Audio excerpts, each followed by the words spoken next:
ఐదేళ్ల నిరీక్షణ ఫలించింది. గంట కూటమి సునామీలో వైసీపీ కొట్టుకుపోయిందని భీమిలి కూటమి ఎమ్మెల్యే గంటా శ్రీనివాసరావు అన్నారు. మంగళవారం ఎంవీపీ కాలనీలోని గంటా నివాసంలో ఏర్పాటు చేసిన విలేకరుల సమావేశంలో ఆయన మాట్లాడారు. 2019లో 151 సీట్లతో అధికారం పొందిన వైసీపీ 2024లో తక్కువ స్థానాలకు పరిమితం అయిందన్నారు. కూటమి అభ్యర్థులపై ప్రజలు విశ్వాసం ఉంచారని అన్నారు.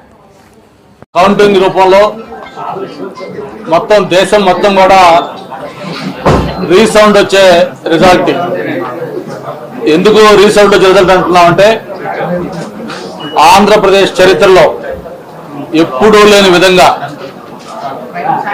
మొన్న 2019 ఎన్నికల్లో 151 సీట్లతోటి అధికారం కైవసం చేసుకున్న వైఎస్ఆర్ పార్టీ మరి ఈరోజు ఫలితాలు చూస్తే ప్రస్తుతానికైతే బిత్తుకుమంటూ 11 నెంబర్ దగ్గర ఎలాడుతా ఉంది.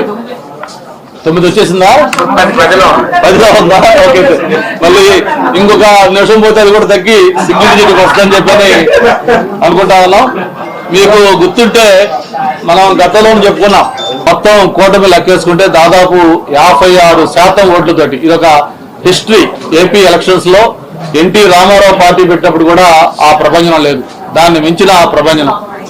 ఒక్కసారి మన విశాఖ జిల్లా కూడా తీసుకుంటే ఒక ఏజెన్సీలో తప్పిస్తే మొత్తం విశాఖపట్నం పార్లమెంట్ కావచ్చు, అనకాపల్లి పార్లమెంట్ కావచ్చు, ఎంపీలు కావచ్చు, ఎమ్మెల్యేలు కావచ్చు, మొత్తం క్లీన్ స్వీప్.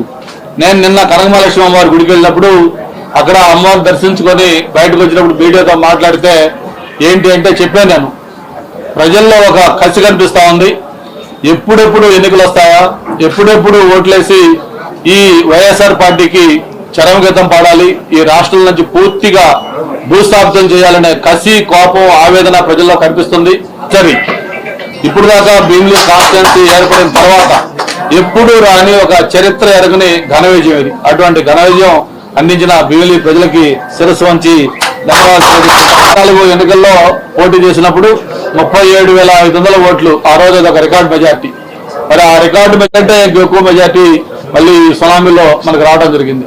అంతేకాదు పార్లమెంట్ లో అన్ని స్థానాల్లో కూడా ఎక్కడ కూడా మెజార్టీ చూసుకున్న 1000, 50,000, 60,000, 70,000, 1,00,000 ఈ మెజార్టీలు ఇవి ఎప్పుడు గతంలో చూడాల. అటువంటి మెజార్టీలతోటి గెలిపించిన ఈ ప్రజల రుణం తప్పకుండా తీర్చుకోవాల్సిన బాధ్యత మా పైన ఉంది. ఈసారి మొట్టమొదటిసారిగా అసెంబ్లీలోకి మన పవర్ స్టార్ పవన్ కళ్యాణ్ గారు అడుగు పెడుతున్నారు 21 మంది ఎమ్మెల్యేలతోటి.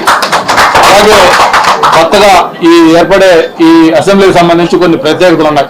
మొన్న ఏదైతే 2019-24 అసెంబ్లీ సమావేశాల్లో ఒక పొలిటికల్ లెజెండ్, ఆయన 3 సార్లు ఇప్పటికే ముఖ్యమంత్రిగా చేసిన వ్యక్తి, 3 సార్లు ప్రతిపక్ష నాయకుడు, దేశ రాజకీయాల్లో ఒక కీలక పాత్ర పోషించిన వ్యక్తి, అంత సీనియర్ మోస్ట్ రాజకీయ నాయకుడు, జగన్మోహన్ రెడ్డి గారి నాన్నకి సమకాలికుడు, ఆయనతో పాటు రాజకీయాలు చేసిన వ్యక్తి, అటువంటి చంద్రబాబు నాయుడు గారిని అసెంబ్లీలో అవమానించిన తీరు ఎవ్వరు కూడా మర్చిపోల ప్రజలు.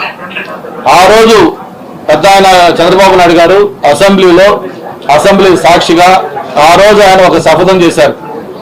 ఇటువంటి కౌరవ సభలో మళ్ళీ నేను ముఖ్యమంత్రిగా అడుగు పెడతాను అని చెప్పినట్టు డంకా బజాయించి మళ్ళీ రేపు ముఖ్యమంత్రిగా ఆంధ్రప్రదేశ్ అసెంబ్లీలో చంద్రబాబు నాయుడు గారు మళ్ళీ అడుగు పెట్టబోతున్నాడు. అవన్నీ ఆలోచించుకునే మనం మీకు మేనిఫెస్టో పెట్టడం జరిగింది. ఆ మేనిఫెస్టో పెట్టినప్పుడు మాకు ఉన్న అప్పు తెలుసు, కమిట్మెంట్ తెలుసు, అవన్నీ చేయాలంటే ఏం చేయాలో తెలుసు, అవన్నీ ఆలోచించుకొని చెప్పడం జరిగింది. అవన్నీ కూడా మీరే చూడబోతా ఉన్నారు. ఏ ఒక్క చెప్పిన సంక్షేమ కార్యక్రమాన్ని కూడా వదిలిపెట్టేది, అన్ని సంక్షేమ కార్యక్రమాలు చేస్తాం. అట్ ద సేమ్ టైం మళ్ళీ డెవలప్మెంట్ యాక్టివిటీస్ కూడా జోరు అందుకుంటే ఖచ్చితంగా బిగ్ వేలో డెవలప్మెంట్ యాక్టివిటీస్